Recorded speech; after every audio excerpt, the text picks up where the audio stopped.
Olá, querido líder, querida líder, estamos aqui juntos para gravarmos mais um estudo das nossas células, a fim de que aí você seja munido das informações, para que durante a semana a sua célula seja abençoada, que esse seja um estudo relevante aí para você e para aqueles que estão juntamente com você aí nas nossas células. No culto do último domingo, às 19 horas, o reverendo Emerson Patriota pregou o sermão intitulado Uma Oração Ousada. Olha aí, hein?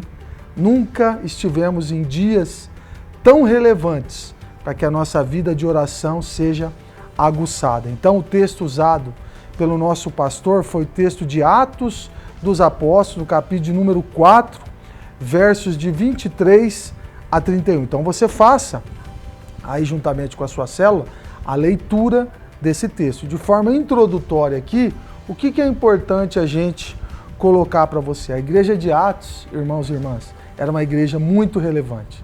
A igreja de Atos foi um modelo, ela continua sendo um modelo e ela será um modelo perene para todos nós que somos cristãos.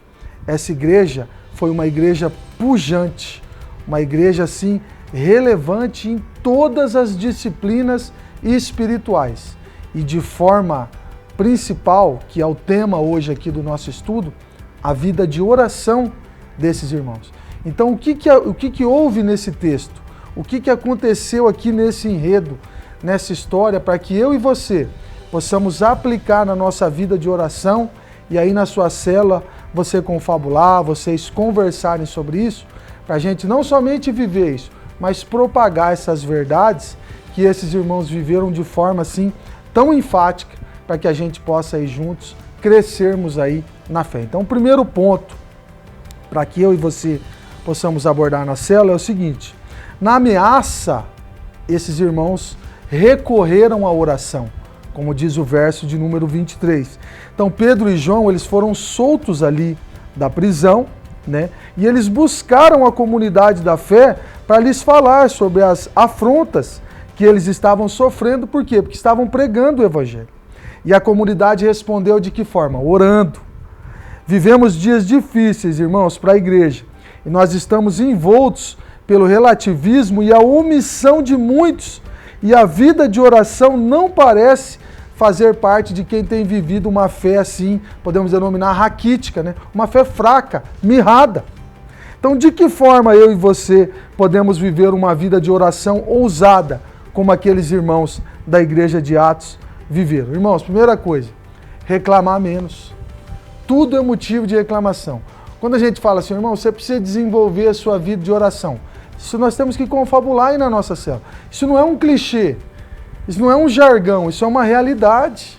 Esses irmãos eram perseguidos a ponto de estarem por morrer, porque viviam o evangelho.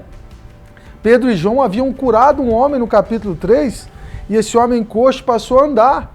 Isso explodiu no seio daquela comunidade e gerou nos religiosos da época uma inveja, uma não aceitação daquelas pessoas. E eles foram perseguidos, foram encarcerados, foram presos. Por quê? Porque através do nome de Cristo, através da relevância que o evangelho tinha, aquele homem foi curado. Então, hoje nós não sofremos perseguições assim. E nós conclamamos as pessoas a orarem, irmãos, você pode ver. O Alvorada no Altar é a reunião de oração em que menos dá gente na igreja. Nós temos cultos aqui com 800, com 1.000, 1.200 pessoas num culto de família.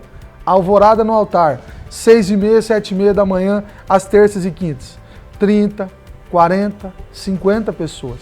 Aos sábados tem até o café da manhã, aumenta um pouquinho mais, 100, 120 pessoas. Será que o atrativo tem sido o café da manhã ou desenvolver a vida de oração? Nós precisamos parar de reclamar mais, irmãos, e dobrar os nossos joelhos. Nunca foi um tempo tão importante em que a igreja deve se levantar em oração. Temos sido omissos, temos estado calados num tempo em que deveríamos estar clamando de forma incessante. Então, irmãos, incentive aí na sua célula, fale com os irmãos da relevância, não somente de frequentar os cultos, a torre de oração, o alvorada no altar, mas de desenvolver na sua vida de forma a você se disciplinar a ter uma vida relevante de oração. Entende? Não somente na igreja, mas como Jesus nos ensina. Entra no teu quarto em secreto e o Pai, que te vê em secreto, te recompensará. Não somente aqui diante da comunidade, mas nos seus TSDs, né? Nos seus tempos a sós com Deus, você deve de desenvolver a sua vida de oração. Um segundo ponto, diz que nos versos ali ditos, no verso de número 29, eles orando, eles dizem, né? Olha para nós e concede-nos, para que ousadamente anunciemos as suas palavras. Olha só, irmãos, essa igreja, mesmo sendo perseguido, eles pedem a Deus ousadia para continuar sendo relevantes no anúncio do Evangelho. Então, eu coloco aqui para vocês, comente o verso a seguir, que é Atos 4,19. Olha o que eles dizem. Julgai se é justo diante de Deus ouvirmos a vós outros e não ao próprio Deus. Porque Pedro e João só foram libertos da prisão porque eles disseram o seguinte, ó, nós vamos libertar vocês, mas vocês não vão ensinar mais nesse nome aí. Então eles dizem em alto e em bom som, convém que nós obedecemos a Deus e não a vocês. Como se fosse aqui, literalmente, um convite a desobedecer uma ordem, uma lei civil. Então, há pouco tempo atrás foi ensinado aqui, você só deve desobedecer uma ordem civil se ela for contra os preceitos do Evangelho. E eu e você, irmãos, desde lá do começo do livro de Atos, quando Jesus é assunto aos céus, ele diz assim, vocês serão minhas testemunhas, tanto aqui em Jerusalém, como em toda a Judéia, em Samaria e até os confins da terra. O Evangelho só chegou a nós, irmãos e irmãs, porque houveram pessoas compromissadas. Essa palavra grega, testemunha, ali no texto, quer dizer mártir. Ela é oriunda do grego martiria, ou seja, pessoas que estavam dispostas a morrer pelo Evangelho. Eu e você estamos dispostos a morrer pelo Evangelho? Nós temos que discutir isso na nossa cela. Nós temos que ser relevantes. Essa igreja aqui pedia ousadia para anunciar o Evangelho. Temos sido ousados? Temos pregado o Evangelho? Na sua casa, na sua família, no seu trabalho, no seio da sua comunidade, onde quer que você tenha andado, com as pessoas com quem você tem falado, é função minha e sua, como testemunhas, anunciarmos o Evangelho. E se preciso for, ore a Deus para que Ele te dê ousadia e autoridade na propagação do Evangelho. E um último ponto, a oração ousada daquela igreja é muito mais, irmãos, a oração ousada, não somente daquela igreja, mas da nossa, de qualquer outra, é muito mais do que dizer simples palavras, mas é ter relacionamento com Deus. Oração é se relacionar com Ele. O texto diz que, tendo eles orado, tremeu o lugar onde eles estavam reunidos, eles foram cheios de Deus e o Espírito Santo lhes concedeu ousadia e autoridade para que pudesse continuar a levar o Evangelho que chegou até nós. Irmãos, Charles Spurgeon foi um grande pregador, um anunciador do Evangelho, um homem relevante a ponto de, no seu tempo, ter sido chamado de príncipe dos pregadores, pela ousadia e autoridade com que anunciava as Escrituras. Sabe o que Spurgeon falou sobre oração? Olha o que ele diz. Eu não sei como um cristão pode viver sem orar. Na verdade, um cristão só vive quando ele ora.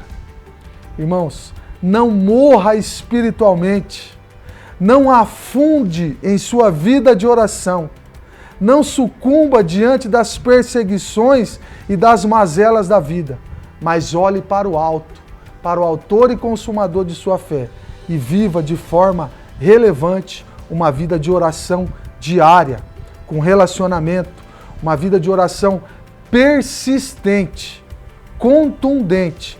Não tenho que orar? Continue a orar. Não cesse de estar aos pés de Deus, do Deus que pode curar, salvar e libertar. É com essa convicção, irmãos, é com essa certeza que você deve orientar aí os irmãos de sua célula, a fim de que nós, como igreja, vivamos como esses irmãos viveram. E através das mãos deles, Deus fazia sinais e prodígios.